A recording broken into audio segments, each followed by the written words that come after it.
What the hell is wrong with women named Joy? Why does it seem like women named Joy are allergic to the truth? Think about it. The Wicked Weave Joy Reid, she disguised the truth on MSNBC for years. One day she would have dark hair, then blonde hair. Once she was inspired by Donald Trump, she went with orange hair. Once MSNBC went through some financial struggles and the budget was eliminated, it was finally revealed that Joy Reid had no hair. Big Red Joy Behar. She has been lying with impunity for decades. If you look up her bio, Big Red chooses to identify as a comedian with she/her pronouns. Of course, this is a lie because there's absolutely nothing funny or entertaining about Joy Behar. And now we have Joy Taylor. Well, Casey, who in the hell is Joy Taylor? Yeah, I had forgotten about her existence too. Last thing I heard about Joy Taylor, I think she was being accused of banging everything with an external protrusion at Fox Sports. I guess the lawsuit did not quench her desire for attention and validation, so now she's borrowing a failed strategy from Angel Reese and she's using Caitlin Clark for recognition. Now, to her credit, it's worked temporarily, but the only thing Joy Taylor really accomplished here is embarrassing herself. You know, there is an old formula in professional wrestling that we often see used in sports. You take an established star, a main event level talent, and you use them to elevate your younger stars. You'll often hear it described in sports as passing the torch. For example, Stone Cold Steve Austin. He was a rising star throughout 1996. That summer, he won the King of the Ring and he did his now infamous Austin 316 promo. As the summer progressed, his star continued to rise, but he wasn't viewed as a main eventer. He was a rising star, but he was not a draw. So what does Vince McMahon do? He books Austin into a program with Bret Hart. Now, at the time, Bret Hart was arguably the biggest star in the WWF. Their program lasted for several months. It culminated at WrestleMania 13 in 1997. Coming out of that match, Bret Hart, he was still the biggest star in the company, but Steve Austin was legitimized in the eyes of the fans. One program with Bret Hart gave Austin the rub that he needed. Next thing you know, he is the biggest draw in the history of professional wrestling, and no one has come close to matching his drawing power except maybe The Rock. 3 years ago, March 2022, Caitlin Clark was a rising star in women's college basketball. 12 months later, she faces Angel Reese in the national championship game, and the controversy, it propels both of them to superstardom. Now, Caitlin Clark was already a star going into that game, while Angel Reese, she was relatively unknown. Angel Reese was given the benefit of using the star power of Caitlin Clark to make a name for herself. There's nothing wrong with that. Nothing wrong with that. That is the way it's supposed to work. But the problem is, Angel Reese has been a complete disaster since the national championship game in March of 2023. She has completely mishandled her career. 2 years later, Caitlin Clark is a megastar. Angel Reese is about as relevant as a flea on an elephant's ass. But according to Joy Taylor, we would not be talking about Caitlin Clark today if it wasn't for Angel Reese. I know, not only is that shit sandwich rancid, it's also rather humorous, right? As it turns out, we're not the only ones laughing at Joy Taylor, not with her, at her. We are not the only ones laughing at Joy. Recently, she tried to serve this shit sandwich to Joe Budden and his crew, and they damn near laughed Joy Taylor off stage. Make sure to like and subscribe. You can follow me on Twitter at KC_BTL84. So we can get to the sponsor for today's video, a product that is desperately needed during this time of being surrounded by woke wanker spankers, my good friends at Liberal Repellent. Here on the channel, we often talk about the woke fungus, which is a fungus that you damn sure don't want to be infected with. We have seen what happens when organizations become 100% infected. Prognosis is grim. There is a slim chance of recovery. Fortunately, my friends at Liberal Repellent, they have developed supplements that will keep you healthy while also protecting you from the woke fungus.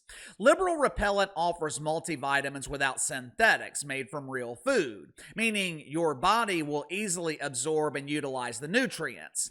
Liberal Repellent also offers items for the more pleasurable aspects of life. One of the supplements is called the Repopulation Agenda. It's an alternative to the pharmaceutical blue pills without the dreadful side effects. Take a couple before bedtime and you'll have your wife going to bed with a smile on her face. If you have an affinity for the booze, Liberal Repellent also offers a cure for hangovers. Their morning after red pill. It replenishes vitamin B to help eliminate the dread of the following morning. From detox to dietary, Liberal Repellent has the supplements that you need. So click the link in the description below. Use my promo code BTL15, BTL15. Save 15% off your first purchase with Liberal Repellent. All right, Joy Taylor is being interviewed by Joe Budden and his crew. Well, KC, who in the hell is Joe Budden, and why would anyone waste time interviewing Joy Taylor? Well, Joe Budden is a former rapper who has a successful podcast. Joey B went from pumping it up to co-hosting a show called Everyday Struggle on Complex. Then he just decided to launch his own platform. Now, me personally, I thought Joe Budden was better on Everyday Struggle. I thought he worked great with academics. I'm not really a fan of his show now, and I have absolutely no idea why he is wasting time interviewing Joy Taylor. Her ratings on FS1 are so low, they can barely be measured. According to the most recent ratings, Joy Taylor's averaging around 66,000 viewers an episode. I mean, it makes sense as to why she would accept any and all interviews. I'm sure Joy Taylor wants to speak on a platform that people are actually watching. Joe Budden, he's asking Joy Taylor about Caitlin Clark. I guess he thought she was an expert since she is being paid by a sports network to not draw an audience. But Joe Budden quickly figured out Joy Taylor is clueless. Watch for yourself. I think storylines are so fucking important. I think you need villains. I think you need heroes. You need shit to sell. You got to sell a fight. It upset white men to watch this strong, winning, unapologetic black woman be in their, you know, be in Caitlin's face. In their savior's face. Yeah, and they still cling to it. And it's now like spun to this whole thing where like Caitlin's better than Angel and blah, blah, blah. I just said we would not be talking about Caitlin Clark the way that we do if it wasn't for that moment with Angel Reese. And I will die on this hill. I will die on this hill. I was with you until that. I will die on this hill. I will die on this hill. Joy. I will what? Excuse me?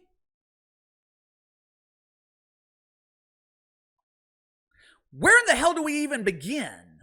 Why don't we start with the mythical racism? According to Joy Taylor, white men are clinging to hate. They hate Angel Reese because they can't stand to see a strong black woman succeed.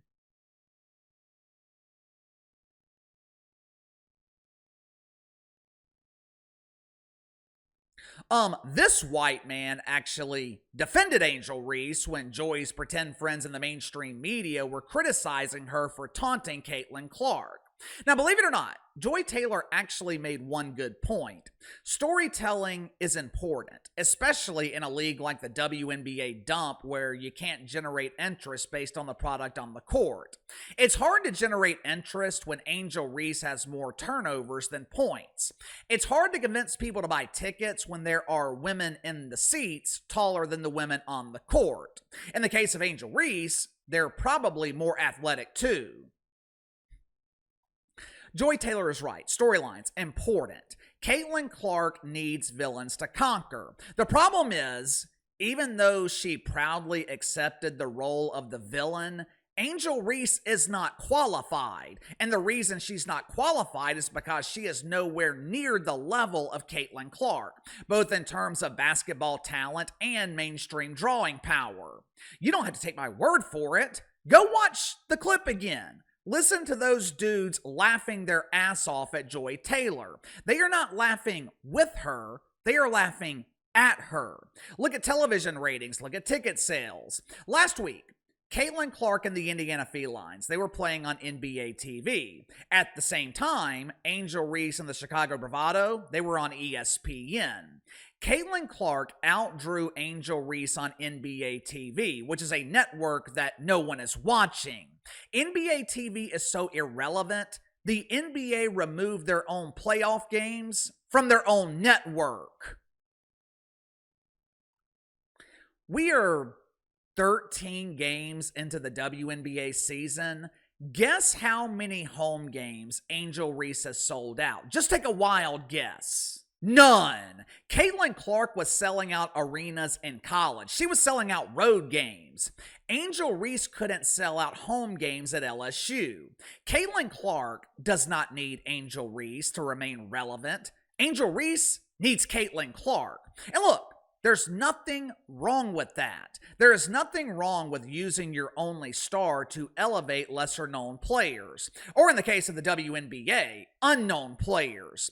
But the problem is, Angel Reese can't get past her own ego, and her supporters like Joy Taylor, they're not doing her any favors. Matter of fact, Joy Taylor is doing more harm than good. This is like saying we would have never heard of Steph Curry if he hadn't lost to Mario Chalmers in college. Steph Curry was going to be a megastar regardless because he had the talent to revolutionize the NBA. Same thing with Caitlin Clark. Replace Angel Reese in that national championship game with Paige Bueckers. End result, where we are today, is the same. With or without Angel Reese, Caitlin Clark was going to revolutionize women's basketball. Why? Because she was different. She was offering something we've never seen before. Caitlin Clark didn't benefit because of Angel Reese. Angel Reese benefited because of Caitlin Clark. You can't hide talent. Just look at their career trajectories since that national championship game in March of 2023. The more talented player has become a megastar. The less talented player has become a meme, a running joke. Like I said, it didn't have to be this way. Angel Reese could have continued using the drawing power of Caitlin Clark to elevate her own career. Instead, she allowed her ego to get in the way. She bought into the myth of mythical racism. She played the role of the ultimate victim. She is twerking with unknown rappers on her podcast. She's trademarking me bounds. And then she wonders why no one takes her seriously. Give me your thoughts on this. Joy Taylor claims that we would not be talking about Caitlin Clark today if it wasn't for Angel Reese. Joe Budden, his entire crew, laugh her off stage. Me personally, I think Caitlin Clark was going to be a megastar either way. What about you? Let me know. Sound off in the comments below. I'll see you guys tomorrow.